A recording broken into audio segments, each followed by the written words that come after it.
You are watching T to the M to the IDD. What is going on, ladies and gentlemen? T to the M to the IDD, and it has been a minute since I sat down and talked to you all.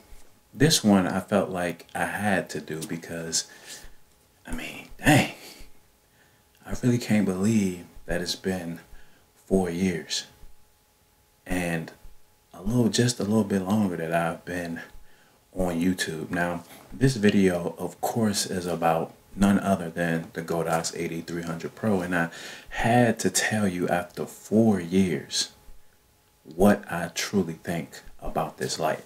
Now, 4 years is a very long time, and within those 4 years, I haven't bought a light since I purchased this AD300.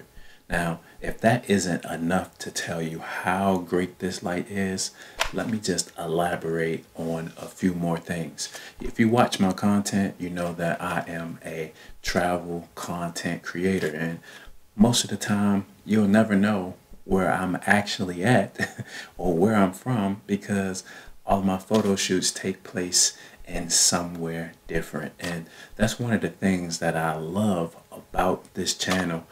This camera allows me to network with people that I probably wouldn't have ever met if I wasn't in this community. So when it comes to this Godox AD300, portability is at the top of my list. And with this form factor right here, this is probably one of the most compact with the trade-off in terms of power that you will get for your money. Coming in, a lot of people like to offer up the AD200, but if you ask me right now, which light would I get if I could choose any one, no budget, no money problem, I'm going to tell you the Godox AD300. Now, this has unfortunately suffered a few battle wounds. When it was new out the box, everything was nice. But back in 2020, I actually bought this. And in 2021, it took a fall, cracking the LCD screen. So I am limited on the actual functionality that I can use with this light. However, I know what channel it is on, and I know what group it's on. And that pretty much gets the job done for me. Now, the one downside that everybody pretty much knows about when it comes to this light is the battery life. And that battery life is a little bit shorter than the Godox AD200. But if you're like me, you are very, very meticulous in the shots that you take, and you're not just constantly popping shot after one after the other with full power, then that really won't hurt you too much. Now, one of the other things that really made me think about doing this 4-year review was that I honestly think that it is the best light out there. I mean, think about it. Who wants to carry an AD600? All right. Who wants to do it? I hear people all the time complaining about the AD600, even the AD400. Now, let's put the traveling piece aside. Even if you are local, you in your own city, I hear a lot of people still don't want to carry this AD600. And this is where the AD300 shines, because it has that portability, it has that power, and quite frankly, I haven't been in a scenario yet where this light could not do the job. And that is why 4 years later, I still have not purchased another light. In fact, I use my AD200's battery as a backup battery for my AD300 and just take this. So that tells you a lot about this particular light. Now, the high-speed sync is one thing that a lot of people like to use, but I'm a person who likes to shy away from using high-speed sync, because typically when I am traveling with this light, I have a lot of shoots set up back to back to back. And so that could be 3 or 4 shoots in a day. So if I'm using high-speed sync, which we know it reduces the power output that you get from your actual flash. So, you know, you constantly have to compensate using higher power levels than you would if you weren't in high-speed sync. Then I'm pretty much not taking advantage of the tools that I have. And so to do this, you'll often see me using a ND filter. Boom. So a lot of people ask, what is that on the front of your camera lens? What is it? What is it? 9 times out of 10, I use my 35 millimeter, my 85 millimeter, and I have ND filters for everything. Now I don't got an ND to fit this 105, but I'm gonna rig it up. All right, we're gonna make it work. Okay, so that helps me preserve my battery, and that keeps my flash going longer in those circumstances where I have shoots back to back to back. So there's that part.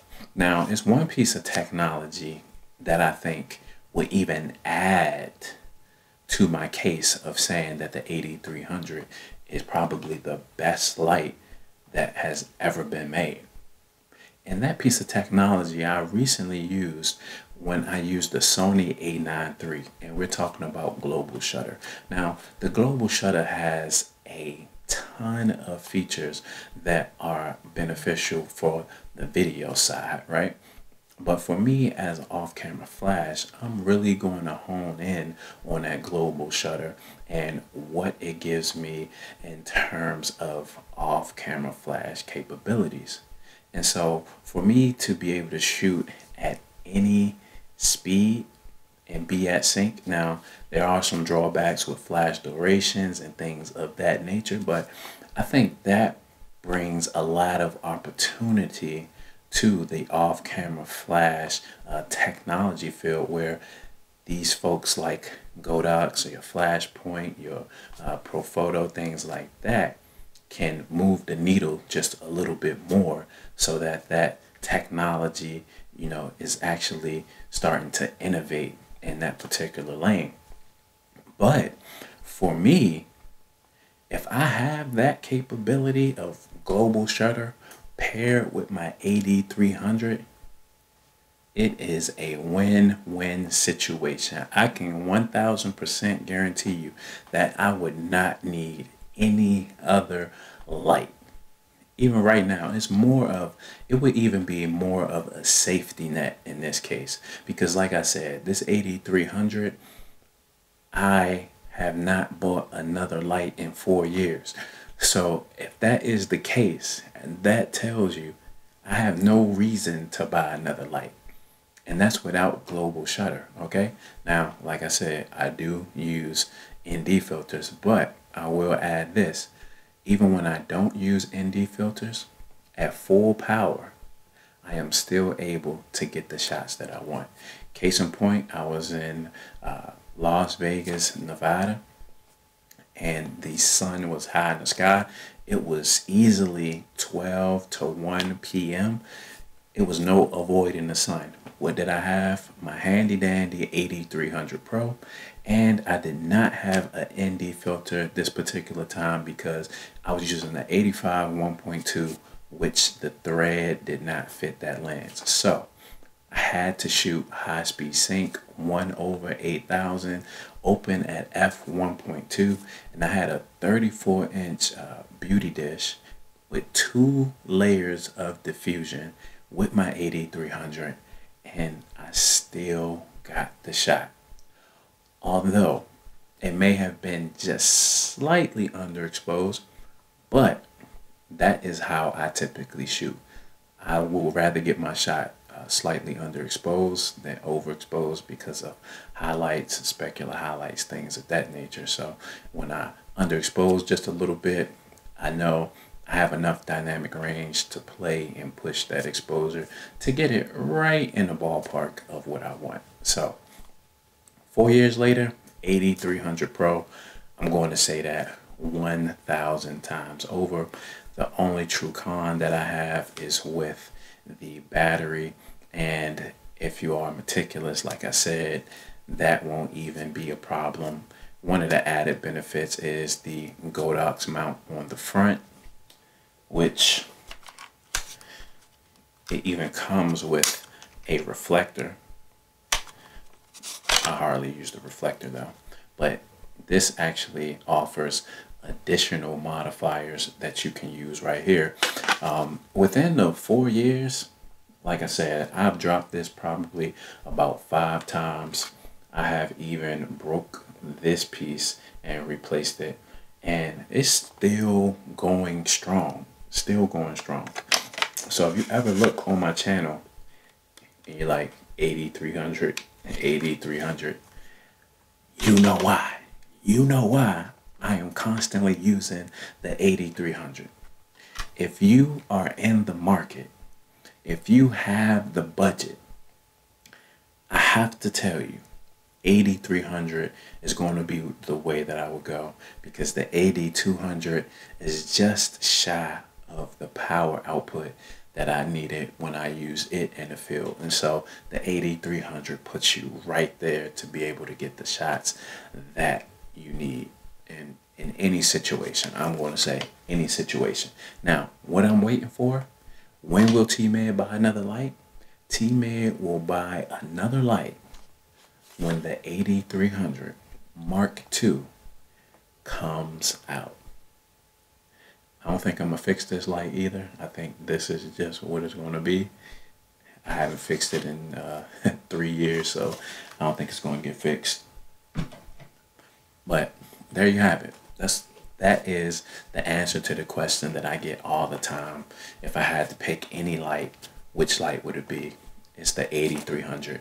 I'm sure there's a ton of people out there that will vouch for me with this particular video and telling you about this particular combination, because it's just absolutely amazing. If you use the AD300, let me know in the comments below. If you feel like you would rather use the 600 or 400 or something like that, also put that in the comments, because we could talk about it. But like I said, that global shutter technology is coming. Once it trickles down, that AD300 plus the global shutter, you don't need anything else. Actually, I think companies might be scared of that combination, because then people will be like, why do I need this 400? Why do I need this 600?